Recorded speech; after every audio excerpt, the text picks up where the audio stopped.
Hello friends, तो polity के इस वीडियो में आज पढ़ने वाले हैं राष्ट्रपति। राष्ट्रपति आखिर क्या है और इसका निर्वाचन कैसे होता है, इसका क्या काम है, ठीक ना। इसको शपथ कौन दिलवाता है, इसकी पद अवधि कितना है, इसको किस प्रकार हटाया जा सकता है कि नहीं हटाया जा सकता है, और भी इसका कार्य और शक्ति क्या है, ठीक ना। तो इस प्रकार हम राष्ट्रपति के बारे में जानेंगे। तो राष्ट्रपति को जानने से पहले सबसे पहले हम समझ लेते हैं कि राष्ट्रपति जो है संसद का अभिन्न अंग है। जिस प्रकार संसद में राज्यसभा लोकसभा होते हैं, उसी प्रकार संसद का एक अंग राष्ट्रपति भी है। राष्ट्रपति संघ के कार्यपालिका का प्रमुख है। देखिए, राष्ट्रपति जो है यह जो है हेड ऑफ स्टेट है, राज्य का प्रमुख है। और वहीं अगर हम पीएम का बात करें तो पीएम जो होता है हेड ऑफ गवर्नमेंट, सरकार का प्रमुख होता है। तो राष्ट्रपति एक नाम मात्र का प्रधान है और पीएम जो है वास्तविक प्रधान होता है।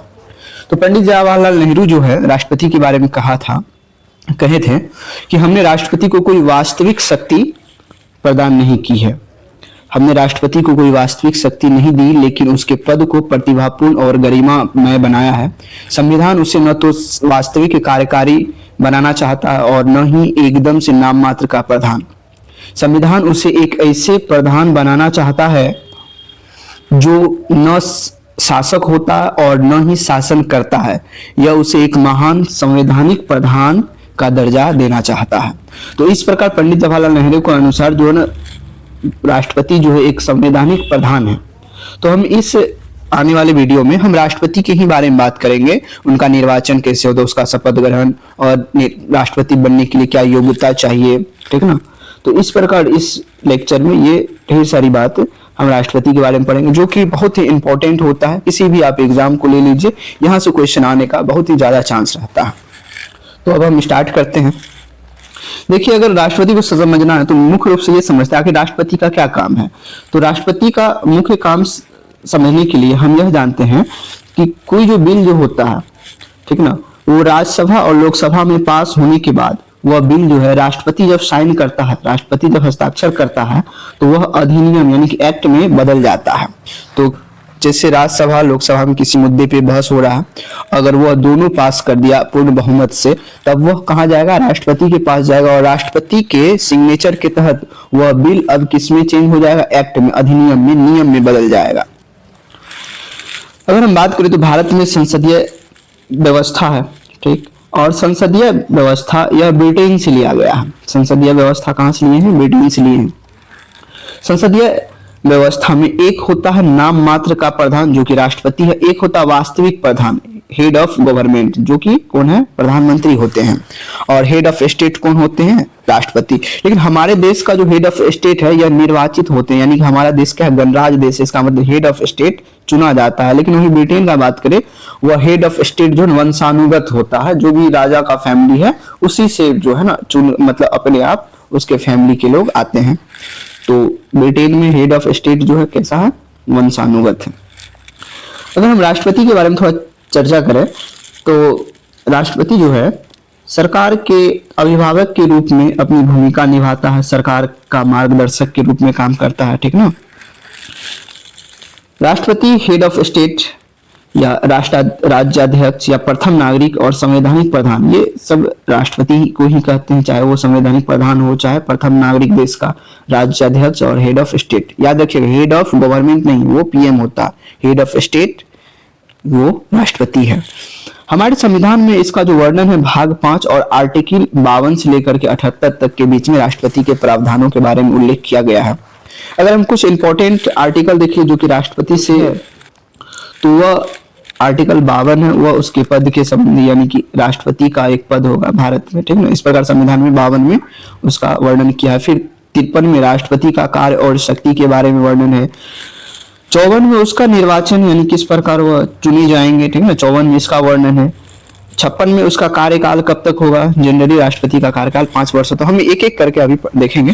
फिर उसको किस प्रकार हम हटा सकते हैं, महाभियोग यानी कि हटाने का प्रक्रिया का नाम महाभियोग, जब भी संविधान के अनुरूप वह काम नहीं करे तो आर्टिकल 61 उस पर महाभियोग लाने का बात करता है। फिर 72 है क्षमादान की शक्ति, यानी कि राष्ट्रपति किसी भी दंड को कम कर सकता है या उसकी प्रकृति को बदल सकता है, ठीक ना। क्षमादान की शक्ति है। फिर है लोकसभा का विघटन। देखिए अगर बहुमत दल के खिलाफ अविश्वास प्रस्ताव पारित हो गया, यानी कि अब उसे वह बहुमत में नहीं है, तब जो इस स्थिति में राष्ट्रपति जो है लोकसभा का विघटन कर देता है। फिर से इलेक्शन फिर होगा, फिर से नया चुना जाएगा, ठीक ना। फिर 123 अध्यादेश जारी करना। अध्यादेश क्या है कि देखिए कोई भी नियम जो संविधान में बन गया तो उस अकॉर्डिंग तो काम चलेगा ही, लेकिन कुछ ऐसा परिस्थिति आ गया है जिसके लिए कोई नियम है ही नहीं, और साथ ही साथ इस समय मान लीजिए न तो लोकसभा का बैठक चला न तो राज्यसभा का बैठक, तो उस कंडीशन में राष्ट्रपति एक तत्काल कोई नियम लाएगा, उसी को हम कहते हैं अध्यादेश जारी करना। उस विकट स्थिति से निपटने के लिए एक नियम जारी करेगा, उसको कहते हैं अध्यादेश। और फिर जैसे ही लोकसभा और राज्यसभा का बैठक होगा तो उस अध्यादेश को वहां से पारित करवाना पड़ेगा, नहीं तो फिर एक नया नियम बनाया जाएगा। इस प्रकार आर्टिकल 123 में राष्ट्रपति को अध्यादेश जारी करने का शक्ति है। फिर आर्टिकल 143 का बात करें तो राष्ट्रपति जो है किसी भी मामले में सुप्रीम कोर्ट से सलाह ले सकता है, राय मशवरा ले सकता है, लेकिन सुप्रीम कोर्ट का जो सलाह जो है यह राष्ट्रपति को मानने के लिए बाध्य नहीं है, यानी राष्ट्रपति माने या ना माने इसके लिए वह पूरी तरह से स्वतंत्र है। तो इस प्रकार हम कुछ महत्वपूर्ण आर्टिकल देख लिए। अब हम एक एक करके देखते हैं। पहले राष्ट्रपति का निर्वाचन देखते हैं। निर्वाचन मतलब चुना जाना। देखिए अप्रत्यक्ष तरीके से, अप्रत्यक्ष मतदान द्वारा राष्ट्रपति को चुनते हैं। अगर हम बात करें तो भारत एक गणराज्य देश है, अर्थात यहाँ का जो संवैधानिक प्रमुख होगा वह निर्वाचित होता है। देखिए गणराज्य का मतलब है कि हेड ऑफ स्टेट, गणराज्य का मतलब है हेड ऑफ स्टेट जो है वह निर्वाचित होगा, वंशानुगत नहीं। तो गणराज्य का मतलब यही है, यानी कि हमारे यहाँ का जो संवैधानिक प्रमुख जिसको राष्ट्रपति नाम है जिसका, वह निर्वाचित होंगे, वह चुने जाएंगे, न कि वह मनोनीत होंगे या वंशानुगत। अगर हम बात करें कि राष्ट्रपति को कौन कौन चुनेंगे, कौन कौन मिलकर के राष्ट्रपति को चुनेंगे, जैसे मान लीजिए हम लोग जो है मुखिया को चुनते हैं, सरपंच को या एमपी एमएलए को, तो जो है आम नागरिक जो भी 18 साल से प्लस वाले हैं वो सब जो है अपना मतदान दे करके चुनते हैं। लेकिन राष्ट्रपति का निर्वाचक मंडल में राष्ट्रपति को कौन चुनेंगे, तो देखिए इसमें है कि संसद के निर्वाचित सदस्य, देखिए संसद में चाहे वो लोकसभा हो या राज्यसभा, इसके कैसा सदस्य, निर्वाचित सदस्य जो है भाग लेंगे राष्ट्रपति को चुनने में। फिर है कि राज्य विधानमंडल, देखिए प्रत्येक राज्य का अपना अपना जो संसद होता है, सॉरी विधायिका होता है, उसमें होता है विधानमंडल और विधान परिषद। तो राज्य का जो विधानमंडल होगा उसका निर्वाचित सदस्य भी भाग लेंगे। इसके अलावा दिल्ली और पांडिचेरी का जो यूटी है, यूनियन टेरिटरी, उसके भी निर्वाचित सदस्य, देखिए हर एक जगह निर्वाचित सदस्य आ रहा है, यानी कि निर्वाचन मंडल में राष्ट्रपति का वही भाग लेगा जो चुन के आया है, ठीक है ना, जो निर्वाचित है, मनोनीत नहीं। देखिए आगे है,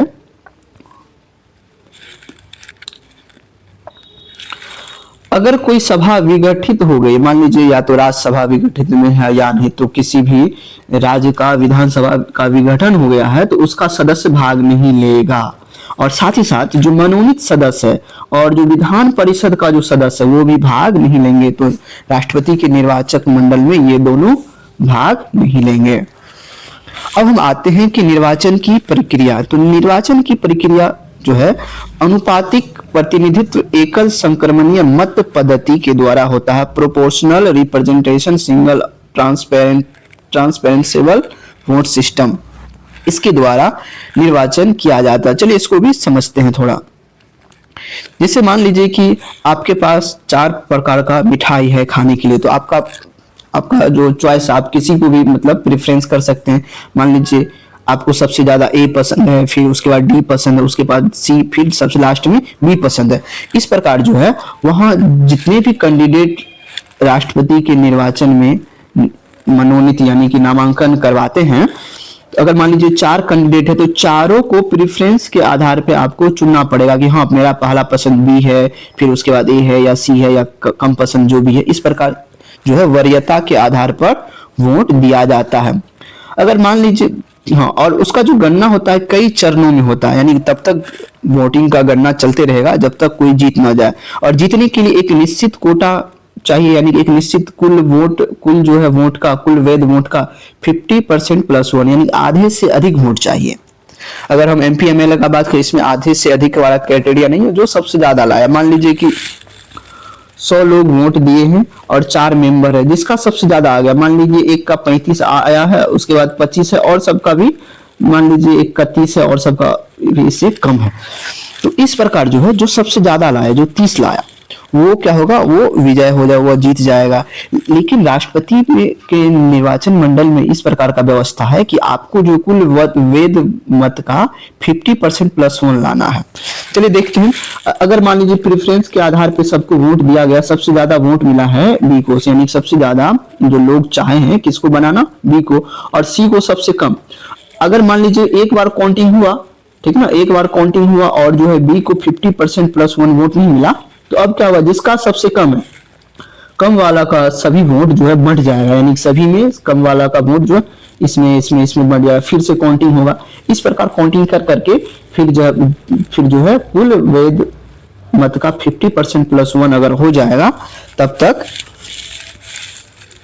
जो है गणना होते रहेगा और इस प्रकार जो है राष्ट्रपति को चुना जाता है। तो इस प्रकार इसका निर्वाचन प्रक्रिया होता है। अब हम देखते हैं राष्ट्रपति का कार्यकाल। देखिए, राष्ट्रपति का जो कार्यकाल है वह 5 वर्ष का होता है और इसका जो शपथ यानी कि इसको ओथ दिलाने का काम सुप्रीम कोर्ट का चीफ जस्टिस करते हैं, CJI of India, chief justice of India. यानी तो अगर इसके एब्सेंस में सुप्रीम कोर्ट के वरिष्ठ न्यायाधीश भी इसको शपथ दिला सकते हैं। वहीं अगर त्यागपत्र का बात करें तो वह जो राष्ट्रपति अपना त्यागपत्र किसको देगा, उपराष्ट्रपति को। ठीक, देखिए 5 वर्ष पूरे होने के बाद भी राष्ट्रपति तब तक, अब देखिए कार्यकाल तो 5 वर्ष है, लेकिन 5 वर्ष पूरे होने के बाद भी अपने पद पर तब तक बने रहेंगे जब तक कोई दूसरा नया निर्वाचित होकर के नहीं आ जाता। यानी कि वह कुर्सी तब ही खाली करेंगे जब कोई दूसरा चुन करके आ जाए, नहीं तो तब तक क्या होगा, वो अपने पद पे बने रहेंगे। अब हम देखते हैं कि राष्ट्रपति के निर्वाचन संबंधी विवाद। देखिए, राष्ट्रपति के निर्वाचन संबंधी जो भी विवाद है उसका समाधान, उसका निपटारा जो है सुप्रीम कोर्ट के द्वारा होगा। तो राष्ट्रपति का निर्वाचन का जो विवाद है उसका समाधान कहाँ मिलेगा, कौन करेगा, सुप्रीम कोर्ट।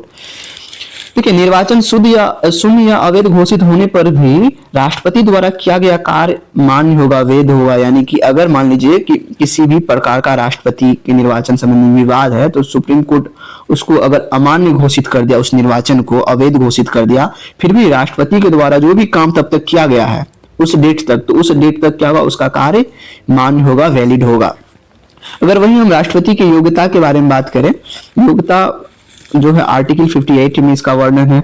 योग्यता में पहली बात है कि वह भारत का नागरिक हो। जरूरी नहीं है कि जन्म से ही हो, लेकिन अमेरिका में अगर बात करें तो वह जन्म से नागरिक हो। ठीक, लेकिन भारत में डायरेक्ट बोला है कि आप अगर नागरिकता भी ले लिए तो भारत का नागरिक हो गए, जन्म से हो या नहीं हो। तो भारत में क्या है कि भारत का नागरिक हो, सिंपल सी बात है, और वह 35 वर्ष का आयु पूरा कर लिया हो। ठीक ना, यानी 35 वर्ष की आयु का हो और किसी भी सरकारी या लाभ के पद को धारण न करता हो और लोकसभा के सदस्य बनने योग्य हो। देखिए, यहाँ पे राष्ट्रपति की योग्यता में किसके सदस्य बनने योग्य हो, लोकसभा के सदस्य। वही अगर हम उपराष्ट्रपति जब पढ़ेंगे तो वहां पे दिया रहेगा साफ साफ कि वह जो है राज्यसभा, राष्ट्रपति लोकसभा, लेकिन उपराष्ट्रपति के बारे में है कि राज्यसभा का सदस्य बनने योग्य हो। लेकिन वही हम पीएम का बात करें तो पीएम की किसी भी का भी सदस्य हो सकता है, या तो राज्यसभा का हो या तो लोकसभा का। ये मैंडेटरी नहीं है कि लोकसभा का ही हो, लेकिन राष्ट्रपति में क्या मैंडेटरी है कि वो लोकसभा का हो। अगर हम बात करें निर्वाचन के लिए, देखिए राष्ट्रपति का चुनाव लड़ने के लिए ऐसे में कोई भी जा सकता है। इसके लिए क्या किया, सभी कोई अपने मन से राष्ट्रपति का चुनाव लड़ने ना आ जाए, इसलिए कुछ जो है प्रस्तावक, जैसे 50 प्रस्तावक और 50 अनुमोदक चाहिए नामांकन के लिए। यानी कि 50 लोग आपके साथ जाएगा और वो कहेगा कि हाँ हम राष्ट्रपति के रूप में इसे चुनना चाहते हैं। ठीक ना, तो इस प्रकार 50 प्रस्तावक और 50 अनुमोदक चाहिए। और वो होते कौन, एमपीज एमएलए ही होते हैं, यानी 50 एमपीज एमएलए चाहिए। और उसके साथ साथ कुछ जमानत राशि 15,000, कितना 15,000 जो है आरबीआई के पास जमा किया जाता है जमानत राशि। अगर मान लीजिए कुल वोट का, अगर जितना राष्ट्रपति को वोट पड़ा है इस बार, टोटल वोट का अगर 1/6 वोट नहीं आएगा तो उसकी जमानत क्या हो जाएगी, जब्त हो जाएगी। तो याद रखिएगा, कुल मत का अगर 1/6 वोट नहीं मिलने पे जमानत जो 15,000 राशि आरबीआई के पास था वो क्या हो जाएगा, जब्त हो जाएगा। अब हम एक देखते हैं, एक प्रक्रिया है महाभियोग की प्रक्रिया। इसका मतलब राष्ट्रपति को हटाने का प्रोसेस। देखिए हटाया कब जाएगा, पहली बात ये हटाने का प्रोसेस जो आर्टिकल 56 में है इसका वर्णन। तो राष्ट्रपति जो है संविधान के उल्लंघन पर संसद के किसी भी सदन द्वारा, ठीक है ना, संविधान के उल्लंघन पे हम उसे हटा सकते हैं। यह जो हटाने का काम संसद का कोई भी सदन कर सकता है, लेकिन उससे पहले 14 दिन पूर्व जो है राष्ट्रपति को सूचना दे दिया जाएगा। फिर जो है महाभियोग यानी हटाने की प्रक्रिया स्टार्ट किया जाएगा। कैसे होता है? संविधान के उल्लंघन पे कौन करेगा? संसद का कोई भी सदन, चाहे वो लोकसभा करे या नहीं तो राज्यसभा करे, कोई भी सदन कर सकता है। लेकिन महाभियोग का प्रक्रिया स्टार्ट करने के 14 दिन पूर्व ही राष्ट्रपति को क्या देना पड़ेगा? सूचना देना पड़ेगा। तो इस प्रकार सदन से 2/3 बहुमत, पूर्ण बहुमत से पारित हो जाने के बाद राष्ट्रपति को अपना पद क्या करना पड़ेगा? छोड़ना पड़ेगा। ठीक, अब हम इसके आगे थोड़ा सा देखते हैं महाभियोग के ही बारे में। तो अब हम देखते हैं कि महाभियोग जो हटाने का प्रोसेस है इसमें कौन कौन भाग लेता है। देखिए, मनोनीत सदस्य जो है निर्वाचित यानी कि निर्वाचन में भाग नहीं ले रहे थे, लेकिन राज्यसभा का मनोनीत सदस्य जो इसे हटाने में भाग लेगा। साथ ही साथ जो दिल्ली और पांडिचेरी का विधानसभा का जो निर्वाचित सदस्य है या राष्ट्रपति चुनने में तो भाग ले रहा था, लेकिन जो है इस महाभियोग की प्रक्रिया में, हटाने की प्रक्रिया में यह भाग नहीं लेगा। साथ ही साथ किसी भी राज्य का जो विधानसभा का जो सदस्य है वह भी भाग ले रहा था चुनने में, लेकिन हटाने में महाभियोग की प्रक्रिया में वह भी भाग नहीं लेगा। तो ये ध्यान रखने वाली बात है। अगर हम बात करें कि जब राष्ट्रपति का पद खाली हो जाता है, पद रिक्त हो जाता है, उस कंडीशन यानी देखिए कब पद रिक्त होगा, या तो त्याग पत्र दे दे उपराष्ट्रपति को, या महाभियोग चला करके उसे हटा दिया जाए, या स्वास्थ्य खराब या मृत्यु होने पे, या जो है 5 वर्ष पूर्व 5 वर्ष से पहले ही निर्वाचन को सुप्रीम कोर्ट द्वारा अगर अवैध घोषित कर दे तो इस स्थिति में उसका पद क्या हो जाएगा? रिक्त हो जाएगा। जब पद रिक्त हो जाता है, खाली हो जाता है राष्ट्रपति का पद, तो 6 माह के भीतर ही राष्ट्रपति का चुनाव फिर से करा लिया जाएगा। हाँ, जब तक राष्ट्रपति चुन करके नहीं आते, जब तक नया राष्ट्रपति चुन के नहीं आते हैं, तब तक उपराष्ट्रपति ही क्या करेगा? राष्ट्रपति का काम संभालेगा। देखिए, वैसे उपराष्ट्रपति अगर हम पढ़ेंगे आगे तो राज्यसभा का सभापति के रूप में काम करता है, लेकिन जब राष्ट्रपति नहीं है, पद रिक्त है, उस समय में उपराष्ट्रपति जो है प्रॉपर राष्ट्रपति के जैसा ही काम करेगा, उसका पद प्रॉपर संभाल लेगा। यह कौन? उपराष्ट्रपति। तो इतना जानने के बाद अब हम देखते हैं कि राष्ट्रपति का क्या क्या शक्ति है। ठीक ना, तो हमारे संविधान में राष्ट्रपति को अनेक प्रकार की शक्तियां दिया गया है। ठीक ना, हम देखते हैं इसकी शक्तियां। तो भारत सरकार का सभी काम, कोई भी काम हो, राष्ट्रपति के नाम पर ही होता है। ठीक ना, यानी अगर भारत सरकार कोई भी डॉक्यूमेंट हो, कोई भी चीज हो, तो उसमें राष्ट्रपति का ही साइन मोहर चाहिए, यानी कि भारत सरकार कोई भी काम राष्ट्रपति के नाम से ही होता है। लेकिन हाँ, उसके पीछे जो है पीएम और मंत्री परिषद का सलाह होता है, यानी कि उसके बगैर वो नहीं कर सकता, लेकिन करता है तो राष्ट्रपति का ही नाम रहता है आगे। ठीक है, राष्ट्रपति शक्ति का प्रयोग स्वयं या अपने अधीनस्थ, या तो खुद या अपने के नीचे का जो कर्मचारी रहता है, अपने अधीनस्थ अधिकारियों के द्वारा वह शक्ति का प्रयोग करता है और संविधान के अनुरूप करता है, संविधान के अनुसार ही शक्ति का प्रयोग करता है। राष्ट्रपति जो है मंत्री परिषद यानी कैबिनेट के सलाह पर ही काम करेगा। ठीक, यानी वो अपने मन से कोई भी काम नहीं करता, वो कैबिनेट के सलाह पे ही काम करता है। पुनर्विचार हेतु लौटा सकता है, अगर मान लीजिए कैबिनेट किसी प्रस्ताव को दिया राष्ट्रपति को, तो राष्ट्रपति जो है पुनर्विचार हेतु लौटा सकता है, किंतु उसी प्रस्ताव को अगर दोबारा कैबिनेट पास कर दिया, यानी कि मंत्री परिषद या सदन पास कर दिया, तो उस चीज को मानने के लिए राष्ट्रपति अब क्या हो जाएंगे? बाध्य हो जाएंगे। तो राष्ट्रपति जो है किसके सलाह पे काम करता है? कैबिनेट यानी मंत्री परिषद की सलाह पे। इसका कार्यकारी शक्ति में देखें तो पीएम की नियुक्ति करना राष्ट्रपति का काम है। हाईकोर्ट और सुप्रीम कोर्ट के जज का नियुक्ति हो जाए, चाहे राज्यपाल का नियुक्ति या राजनयिक जो राजदूत होता है, जो भी एम्बेसडर होता है, ठीक ना, उसका नियुक्ति करना, विभिन्न आयोगों के अध्यक्ष और सदस्य का नियुक्ति करना और उसे हटाना कहीं ना कहीं यह राष्ट्रपति का ही काम है। अब कार्यकारी शक्ति के बाद देखते हैं सैन्य शक्ति। देखिए, राष्ट्रपति जो है तीनों सेना का प्रमुख, यानी तीनों सेना यानी जल सेना, थल सेना और वायु सेना का क्या है? सर्वोच्च कमांडर है। वहीं अगर बात करें तो राष्ट्रपति सैन्य शक्ति का प्रयोग जो है संसद के द्वारा बनाए गए विधि के अनुसार बनाए गए कानून के अधीन वह करता है, और किसके सलाह पे? मंत्री परिषद के सलाह से वह सैन्य शक्ति का प्रयोग कर सकता है। अगर हम आपातकालीन शक्ति का बात करें राष्ट्रपति का, देखिए हमारे संविधान में आपातकाल का वर्णन जो है भाग 18 और आर्टिकल 352 से लेकर के 360 तक किया गया है। अगर राष्ट्रीय आपात का बात करें, देखिए राष्ट्रीय आपात जो है 352, आर्टिकल 352 में राष्ट्रीय आपात का वर्णन। अभी तक जो है हमारे देश में 3 बार राष्ट्रीय आपात लग चुका है। और एक बार जो है इंडिया चाइना वॉर में लगा था, और एक बार शायद पाकिस्तान के साथ वार हुआ था वो, और एक बार 1975 में इंदिरा गांधी के टाइम में, ठीक है ना, इमरजेंसी लगा था। तो इस प्रकार हमारे देश में अभी तक राष्ट्रीय आपात यानी 352 का जो प्रयोग है वह 3 बार हो चुका है। किस आधार पे होता है इसका प्रयोग, तो देखते वह आक्रमण या किसी भी देश से अगर आक्रमण हो जाए, कोई भी देश कर दे, या किसी देश से अगर युद्ध चल रहा है, या आंतरिक सशस्त्र विद्रोह हो जाए, तो उस कंडीशन में जो है राष्ट्रीय आपातकाल लगा दिया जाता है। यह लगाएगा कौन, राष्ट्रपति। किसके सलाह पे, कैबिनेट यानी मंत्रिपरिषद के सलाह पे। वहीं अगर राष्ट्रपति शासन का बात करें, यह आर्टिकल 356 में है। देखिए राष्ट्रपति शासन जो है राज्यपाल के सिफारिश पर लगता है। देखिए प्रत्येक राज्य का अपना अपना संवैधानिक मशीनरी होता है, सरकारें होती है अलग अलग, लेकिन वह सरकार अगर उस संविधान के अनुरूप काम करने में विफल हो जाए, यानी संविधान के अनुरूप काम नहीं करे, ठीक ना, तो राज्यपाल के सिफारिश पे केंद्र सरकार के द्वारा राष्ट्रपति शासन लगा दिया जाता है। देखिए राज्यपाल जो होता है बेसिकली केंद्र का ही एजेंट है। वह देखता है अगर किसी राज्य सरकार का जो संवैधानिक मशीनरी है वो फेल हो गया, यानी संविधान का उल्लंघन कर रहा है, तो उस कंडीशन में जो है राज्यपाल के सिफारिश पे केंद्र द्वारा क्या लग जाएगा उस राज्य में, उस क्षेत्र में, राष्ट्रपति शासन। एक होता है वित्तीय आपातकाल, ठीक ना। वित्तीय आपातकाल अभी तक हमारे देश में नहीं लागू हुआ है, लेकिन यह किस आर्टिकल में है, 360 में है। इस प्रकार हम राष्ट्रपति का जो है कार्यकारी शक्ति, सैन्य शक्ति और आपातकालीन शक्ति देख ली। अब हम देखते हैं विधायी शक्ति।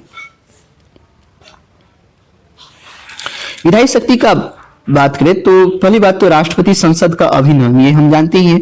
तो संसद का सदन को, ठीक ना, बैठक बुलाना, सत्रावसान करना। मान लीजिए कि 3 सत्र होता है, BMW, बजट सत्र, मानसून और विंटर। तो अगर बजट खत्म हो गया तो अब बजट सत्र खत्म होने के बाद सत्रावसान, यानी कि अब नेक्स्ट बजट तक जो स्थगित रहेगा, इसी कंडीशन को कहते हैं सत्रावसान। सत्रावसान कौन करेगा, वह राष्ट्रपति, यानी कि एक सत्र जब खत्म हो जाए उसके अगले सत्र तक का जो गैप होता है उसी को कहते हैं सत्रावसान, या राष्ट्रपति करेगा। संयुक्त बैठक यानी कि लोकसभा राज्यसभा का बैठक एक साथ करवा लेना।